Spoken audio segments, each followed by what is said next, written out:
We Are Social e a plataforma Hootsuite conduziram em 2017 um estudo para averiguar o tempo gasto em internet e redes sociais ao redor do mundo. O relatório final desse estudo mostrou que o Brasil ocupa o 3º lugar no ranking em maior tempo gasto na internet. Os brasileiros gastam em média 9 horas diárias na web e 3 horas em redes sociais.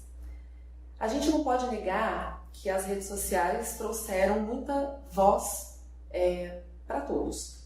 Pessoas que antigamente não conseguiam se fazer escutadas, hoje conseguem ter suas ideias colocadas no mundo e ouvidas. A gente pode pensar, por exemplo, em jovens que lutaram por mobilidade urbana, podemos pensar na comunidade LGBT, que hoje consegue dizer a que veio, as mulheres propondo uma nova forma de feminismo, preconceito racial sendo olhado de uma forma distinta. Então, poder estar na internet e expor as suas ideias traz sim muitos benefícios. No entanto, nós também temos um outro lado dessa moeda. A opinião pública saiu do âmbito erudito, né? Saiu desse âmbito dos círculos mais universitários e passou a pertencer a todos. Hoje, todos ganharam voz. O impacto dessa voz está só no âmbito individual ou será que também atinge o âmbito coletivo? Eu sou a Giovana Facchini, esse é o Diálogos Psicológicos com Vida e hoje eu estou na presença do professor Rodrigo Calçani e nós vamos tentar discutir um pouquinho dessas ideias a respeito do comportamento humano influenciado pelas redes sociais. Umberto Eco, um escritor e filósofo italiano, disse há 2 anos atrás, um pouco antes de sua morte, o seguinte: as mídias sociais deram a palavra a uma legião de imbecis, que antes só falavam em uma mesa de bar depois de uma taça de vinho, sem causar qualquer prejuízo à coletividade. Rodrigo, obrigada pela sua presença. Eu que agradeço. Vamos tentar começar debatendo esse tipo de ideia? Podemos. Então, individual, coletivo, nessa ideia do Umberto Eco, como que você enxerga isso? De fato, essas ideias que podem vir para o bem, né, têm o seu impacto no âmbito individual apenas ou no âmbito coletivo também? Bom, Umberto Eco ele já havia feito aí uma mentalização do futuro, vamos dizer assim, né, uma previsão. E eu acredito que vamos usar a internet como um parâmetro, que é a nossa discussão. A internet ela veio para ficar. Ela não é mais uma tendência, ela já é uma prática cultural, vamos dizer assim. E eu acredito que o individual, ele vai ter essa influência no coletivo.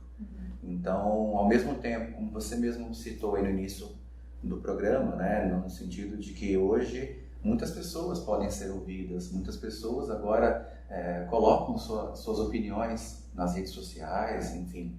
Isso é muito importante. Hoje você vive uma globalização mesmo no sentido pleno, onde as pessoas conseguem conectar o mundo, contatar o mundo, a informação chega muito mais rápido, a notícia chega muito mais rápido, e eu acho que isso é muito válido. O grande problema talvez aí nessa discussão é quando as pessoas pensam que a sua verdade é a verdade. E aí nós temos um probleminha, porque a minha verdade pode não ser a sua verdade. Isso nós falamos muito na história, falamos na filosofia, em sala de aula, né? Não que nós sempre vamos usar vamos relativizar, né? Não é bem isso. A ideia é mostrar para as pessoas que existem comportamentos diferentes, práticas diferentes e culturas diferentes. É bem por aí que eu enxergo isso. A gente teve, né, estávamos conversando inclusive antes, no início do programa, de 2 anos para cá, um boom, né, relacionado a essa temática específica. Eu digo assim, no sentido da gente conseguir perceber o impacto, né, que a internet tem sobre o pensamento coletivo. Quando a gente pensou em trazer você como convidado e tudo mais, a ideia não passaria tanto pela questão política, né? Mas eu acho que é impossível a gente falar sobre essas ideias impactando o coletivo sem passar por essa onda que a gente viveu e vive no momento, né? De pulverização de fake news, de ideias sendo moldadas por manchetes, ideias sendo moldadas por aspectos muito superficiais, eu diria, né? Que são aí lançados pela via da web, né? Vamos tentar falar um pouquinho sobre essa questão? Eu acho que é importante falar da política, né? As pessoas confundem às vezes falar da política e falar de partido ou falar de candidatos, né? São coisas distintas.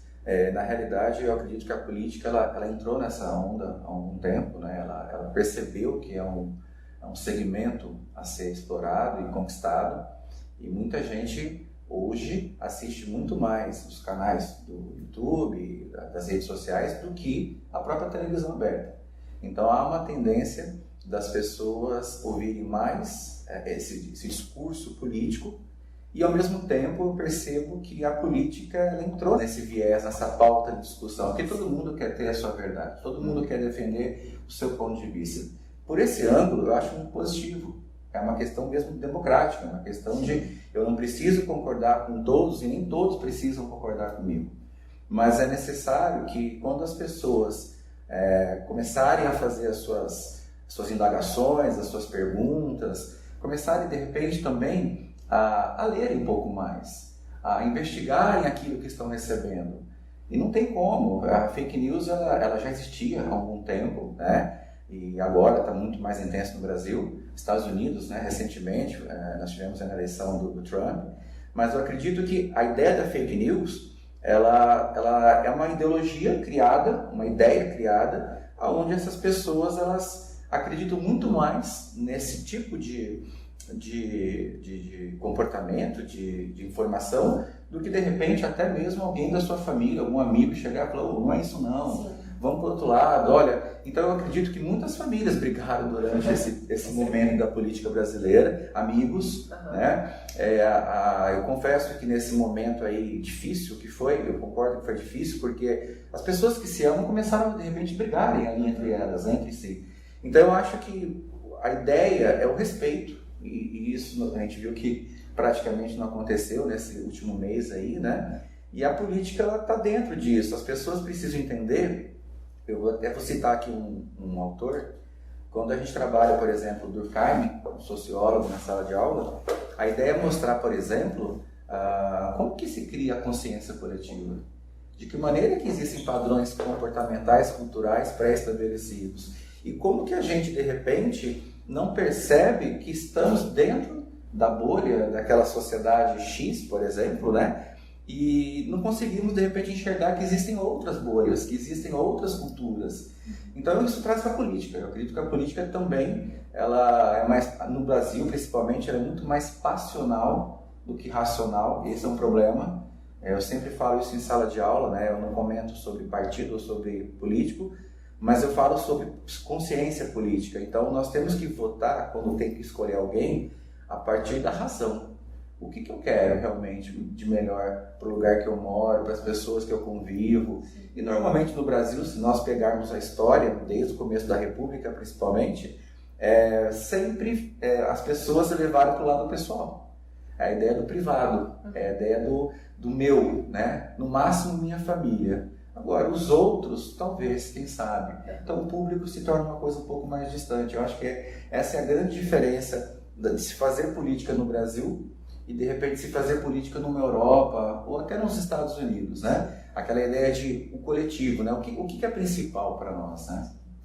Quando eu falei de política também, eu acho que dentro do que a gente pretende discutir aqui hoje, essa polarização que a gente está vivendo, que é tão atual e tão real, eu acho que ela fez emergir de uma maneira muito colorida, muito florida, muito óbvia, o que as mídias sociais tem promovido no comportamento humano, que é o tema central da nossa conversa. Eu acho que nunca ficou tão claro, porque a gente vinha discutindo sobre isso já há um tempo, né? Eu acho que as coisas têm acontecido bastante de uma maneira muito veloz, de uma maneira muito rápida. A gente vem sentindo de uma maneira muito clara os efeitos, né, sobre o comportamento humano, dos relacionamentos virtuais e tudo mais. Mas a política, ela veio trazer isso de uma maneira muito óbvia, que é o indivíduo que tem a informação, como você estava dizendo antes da gente gravar, né? Tem a informação, mas não acessa conhecimento, molda opiniões de uma maneira superficial e se relaciona, né? Você falou agora no respeito, se relaciona de uma forma, no meio virtual, de uma forma muito inconsequente. de uma forma pouco responsável, né? Parece que a tela que nos separa, né, elimina todos os filtros que as relações humanas precisam ter. A gente precisa do filtro, do respeito, de quando eu estou discutando, mesmo que você esteja dizendo uma coisa que eu discorde, né, eu estou escutando você falar, coloco minha opinião, escuto a tua, esse tete-a-tete da relação interpessoal se perde na relação virtual, né, que tem esse universo que nos separa. E parece que vai dando uma permissão para certas coisas, né, uma permissão para eu te ofender, por exemplo. Você falou dos grupos de família, né? Entre amigos, grupos de família. Eu fui percebendo exatamente isso. Uma forma de se posicionar que eu não tenho como afirmar, mas eu chego a duvidar que se daria daquela forma se eu tivesse nesse sofá com aquela pessoa. Então, a política, ela veio... a polarização política e esse momento que a gente viveu, eu acho que veio dar essa exacerbada em algo que já estava acontecendo, né? Que é isso dessa baixa responsabilidade, né? Você concorda com isso? Concordo. Uma baixa responsabilização. Eu concordo, sim, Giovana. Eu acho que, eu acredito que quando você fala de polarização, também é um momento que nós estamos vivendo intensamente essa palavra, 8 ou 80, branco ou preto, direita ou esquerda, e não é bem assim, não funciona bem assim. Eu acho que essas denominações, elas estão um pouquinho ultrapassadas.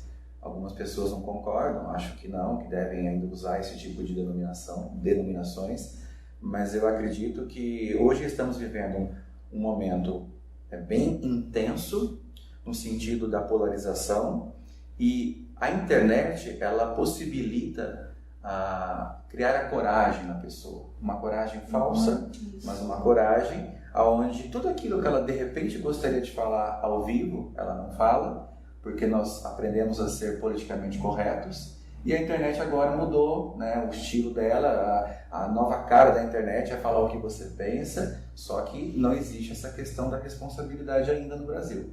Nós percebemos que existem algumas leis, inclusive, que tentam aí coibir esse tipo de situação, né, onde você deveria ser responsabilizado pelos atos, pelas palavras, enfim, pelas ofensas que você coloca na internet. Mas ali as pessoas, elas se encontram, elas são corajosas, elas teclam, colocam adjetivos, elas minimizam as pessoas, as situações, mas existe uma responsabilidade legal, sim. É importante. Eu participei ano passado de um curso onde a professora deixou bem claro que, inclusive no grupo de WhatsApp que cada um faz parte, mesmo que você não discuta, mesmo que você não ofenda, se você está dentro daquele grupo e acontece de repente algum tipo de problema, de preconceito racial, homofobia, o que seja, todos que estão ali naquele grupo serão envolvidos no processo futuro.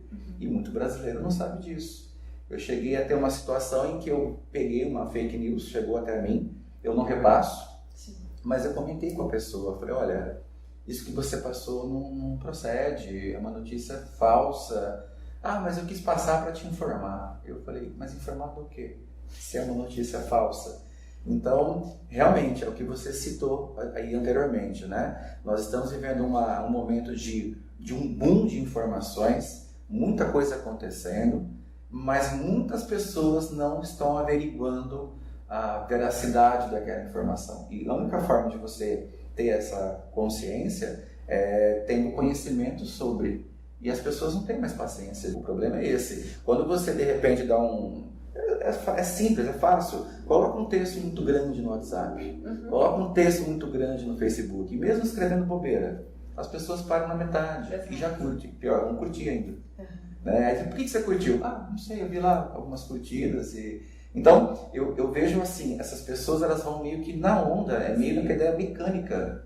Estamos virando robô. É aquela coisa da dependência tecnológica. Eu preciso estar com o meu celular, eu preciso estar nas redes sociais. E pior, eu preciso ser curtido, porque se eu não conseguir os meus X número de curtidas, eu não sou bem aceito pela sociedade.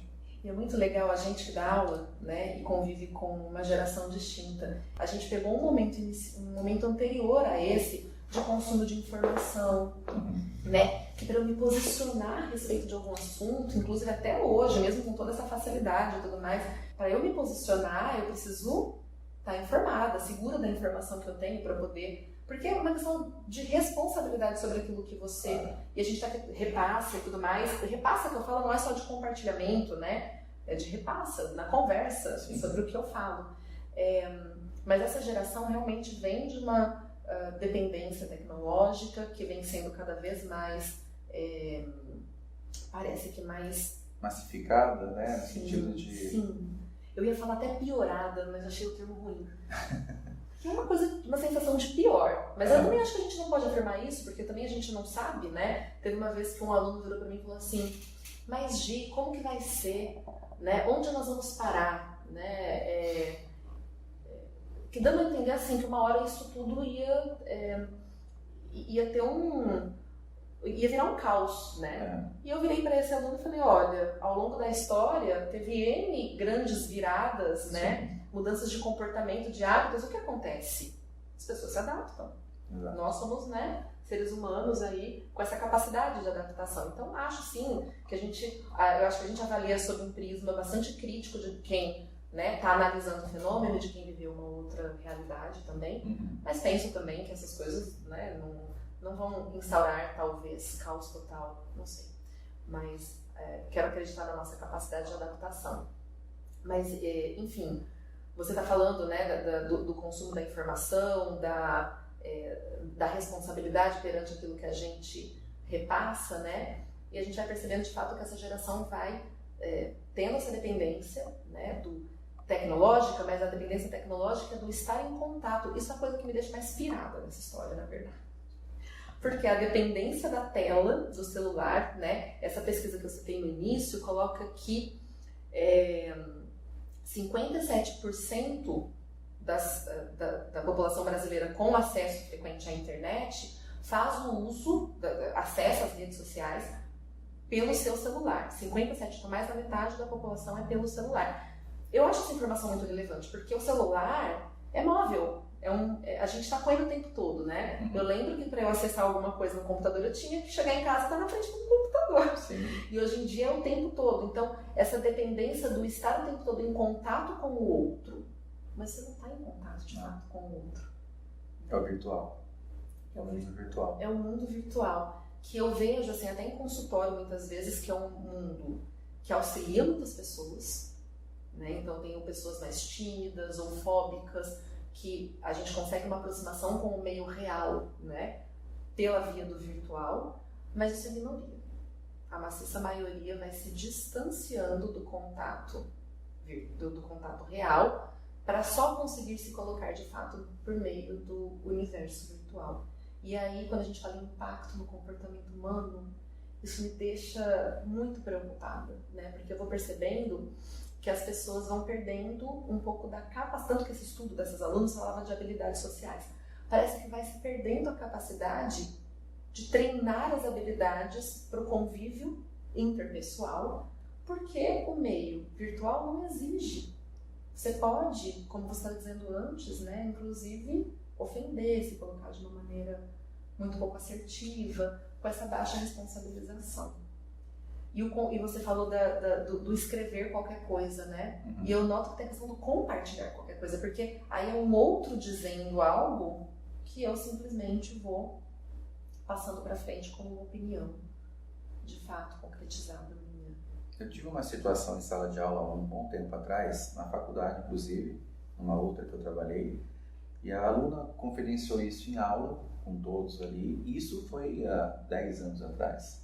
Então eu acho que talvez naquela época não era tão intenso quanto hoje, mas há 10 anos atrás ela chegou para nós no meio da aula e falou assim: professor, eu não converso muito com a minha irmã. A gente estava falando sobre um assunto sobre ética, né? Era uma disciplina mais voltada para isso. E eu virei para ela e falei: por que ela mora fora, né? E tal. Não, professor, ela mora na mesma casa, né? Nós moramos na mesma casa e nós só conseguimos ter momentos de amor, de carinho, de respeito, quando nós estamos conectadas. Eu falei: como assim conectadas, né? Você em algum lugar e ela na outra cidade? Não, professor. dentro mesmo da casa mesmo dela ali, né? Uma no quarto, a outra no outro quarto, e elas ficavam teclando. Nesse momento ali, elas se respeitavam, diziam que uma gostava da outra, mas quando se encontravam no corredor ou na sala ou qualquer outro lugar, brigavam. E eu achava o cúmulo isso. Eu falava, como assim? Você já abraçou a sua irmã? Não, professor, eu mando um abraço virtualmente, eu mando eu te amo virtualmente, mas quando eu encontro, isso há 10 anos atrás. Sim. Então, vindo de encontro ao que você está falando, eu acho que hoje deve estar muito mais intenso. Com certeza.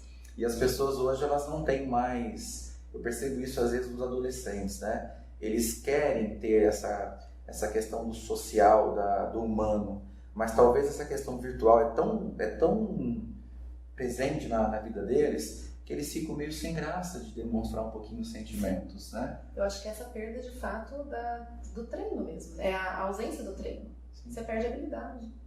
Eu vejo, eu que não sou exatamente da geração, mas que, como eu disse, estamos inseridos nesse universo, eu me percebo, por exemplo, se alguém faz aniversário, eu não telefono mais. Eu também. Mando uma mensagem de voz. O Face avisa, né? Face avisa. Ah, não, isso aí. Decorar a data de aniversário, então, não existe. Né? Não existe. Você é, né, do marido, do filho, da mãe, do pai, para por ali, do irmão, para por ali. Mas eu tenho dificuldade. Se alguém falar assim, me liga. Telefonar, falar a língua. E, né, eu sou de uma geração que sabia o telefone de todas as amigas de cor, telefone fixo. Sim. Né? Não existia celular. Então, assim, eu me pego nisso, né? Pertencendo a uma geração que não iniciou, não está dentro desse... Não começou o seu treino aí, o social dentro desse universo. Nós damos aula, eu atendo. Atender adolescente é muito interessante nesse sentido, porque a gente vai percebendo que o comportamento, de fato, vai sendo moldado dentro desta contingência. Né? Então aí eu acho que a gente entra para um aspecto mais, talvez, psicológico, não sei, saindo um pouco desse âmbito mais político que a gente estava falando, entra para um aspecto mais psicológico. E aí eu queria, para fechar as nossas ideias, porque é o que eu disse, né? O início era para falar sobre isso, acabei trazendo para a parte política porque eu não queria escapar, o vídeo vai ficar longo, tudo bem. Mas assim, aí vem para a parte que eu sempre falo, né? Da rede social fazer com que a grama do vizinho seja sempre verdinha, né? Viçosa. E a minha, vida minha, né? Que não tô sempre sorrindo, minha vida com meu filho não é sempre um mar de rosas, nem com meu marido, e eu não tô o tempo todo com os meus amigos, e como que a vida do outro é tão perfeita, né? E aí eu penso que isso, a rede social tem esse potencializador, né? De que eu perceba que o meu universo nunca é tão bom quanto o do outro. Vejo isso do outro e tento entender que o meu não é bom, mas mais do que isso, tento mostrar o meu como o melhor possível. Então, vai se tornando o fake, né? A gente falou da fake news, parece que o fake tá geral, né? É o fake da vida.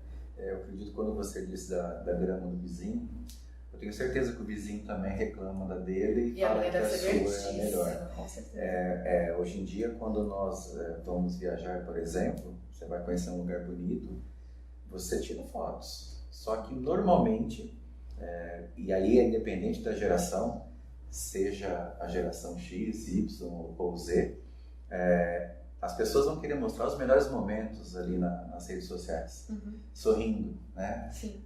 Não vai falar da dor do pé que teve, não vai falar da dor de cabeça que teve, do avião que atrasou, do hotel que deu problema. Elas vão criar um mundo bonito, e esse mundo bonito vai ser repassado, e a pessoa que vai estar ali olhando, vamos dizer, fazendo Big Brother, porque a gente adora ver a vida do outro. Poxa, o fulano foi para tal lugar, nossa, você viu agora ele está em tal lugar. E aí a gente já faz um juízo de valor. Poxa, mas ele tem bastante dinheiro, né? Exato. Olha, ele está fazendo tal... Ninguém vai perceber de repente, ou vai querer saber como ele foi, por que ele foi, de que maneira ele foi. Que história está por trás disso? Olha, nós estamos falando de coisas básicas. Sim. Imagina falar de uma notícia, de um assunto mais sério. Que é o que nós falamos lá atrás, de você estudar um pouquinho antes de você soltar a informação. E é a mesma coisa com o outro. Nós estamos preocupados muito mais com a felicidade, mas aí eu uso um pouquinho do carnal, né? Eu acho que o carnal tem razão nesse sentido. Que felicidade? Que tipo de felicidade aí? O que é felicidade? A felicidade é criada? Ou a felicidade realmente ela existe? Então a gente começa a pensar esses valores, né? Então quando eu vejo uma grama do vizinho mais bonita, eu falo, poxa, minha grama não está assim, mas daqui a pouco eu já coloco uma outra foto para rivalizar, né? Com a grama do meu vizinho. Essa é uma percepção, realmente, isso as redes sociais colocam também de uma maneira nos mostram de uma maneira muito enfática essa rivalização, essa competição. Sim. Competição pela felicidade criada. Estranho, né? Bom, mas enfim, eu penso que de tudo isso que a gente tá falando, o que fica pra mim, eu confesso, por mais que eu tenha dito que eu acredito que talvez o caos não se instaure, que eu quero acreditar nisso, mas fica realmente, pra mim, fica um ar de preocupação, né? Um ar de preocupação, por mais que exista uma adaptação a tudo, existe adaptação a situações boas, ruins, mais ou menos, que produzem coisas benéficas para todos, ou no individual, enfim. Mas, por mais que a gente consiga se adaptar, eu penso que a gente ainda não consegue hoje, do lugar onde a gente está, do lugar histórico de onde onde a gente se encontra, né? Entender que consequências vão ser essas, né? Nesse âmbito, porque fala em âmbito individual e coletivo, na verdade o individual ele afeta o coletivo, óbvio, claro, né? Mas me preocupa esse aspecto emocional mesmo, do que eu tenho percebido dentro de consultório, do que a gente vai percebendo conversando com os alunos que se encontram dentro desta geração que faz esse uso maciço das redes sociais e só se identifica com likes, só não, mas assim, uma grande identificação com a quantidade de likes, com o juízo que o outro está fazendo de mim pela via daquela foto, daquele vídeo, Então, como que isso vai ser daqui a um tempo é que realmente me preocupa, né? Em termos emocionais, em termos de identidade, em termos do que vai ser transmitido para as próximas gerações. É um ar de preocupação. Eu acho que é válido, eu acho que esse tipo de questionamento, e fica uma sugestão, uma dica aí para as pessoas. Existe um livro chamado Tudo que é Sólido Desmancha no Ar. Esse livro é do Marshall Berman, e foi um livro que eu li na época da graduação, quando eu estava ainda fazendo a faculdade de História, e ele ali já dá uma pista das transformações. Ele não fala especificamente da internet ou desse momento que nós estamos vivendo, mas ele fala da modernidade, e ele diz que o que é moderno, ele transforma o antigo, ou ele transforma ou ele destrói. Então, a partir desse viés, né, eu penso o seguinte, ele diz, uma das questões, né, que ele acaba abordando no livro, vivemos dentro de um turbilhão de emoções, de sentimentos. E quando a gente faz uma análise do que está acontecendo hoje, nos dias de hoje, é perigoso. Nós vamos levar de novo o lado passional, de novo esse lado do, puxa, por que foi assim? Então ele diz o seguinte, deixa passar o furacão, deixa passar esse turbilhão. A hora que passar, você vai olhar e falar, olha, isso foi interessante, isso não foi. Eu vejo assim, Giovana, nós estamos vivendo uma transição. A transição ela não acontece em um dia, um mês ou um ano. Ela pode acontecer em década ou até em século, dependendo da situação. Como a internet é uma coisa muito rápida, né, muito voraz, é aquela coisa que chega e vai transformando, eu não acredito que seja muitos anos. Mas nós temos que entender uma coisa, ela veio para ficar, nós temos que nos adaptar a essa nova realidade, então a educação tem que se adaptar a isso, a psicologia vai ter que se adequar a isso, eu na minha área a mesma coisa. A única coisa assim, que fica de mensagem final é que nós somos seres humanos. E nada substitui uma boa prosa, nada substitui uma piada contada num boteco, num bar, nada substitui a briga do futebol do final de semana, só que ali é uma coisa entre amigos. E na internet isso meio que distanciou, né? A gente sempre fala em aula que a internet ela acaba aproximando os distantes e ela separa, né, as pessoas que estão próximas, e é bem por aí. Se eu tivesse algum parente, algum amigo lá no Japão, nossa, seria fantástico ter Skype, Face, WhatsApp para conversar com essa pessoa. Mas como você mesmo disse, na hora do parabéns, que você precisa, né, de repente falar para aquela pessoa que você gosta, parabéns, felicidades, saúde, etc e tal, você acaba mandando uma mensagem. Ou seja, viramos a coisa, o objeto. É a coisificação do homem e a humanização da coisa. Infelizmente, nesse sentido, eu vejo também uma preocupação.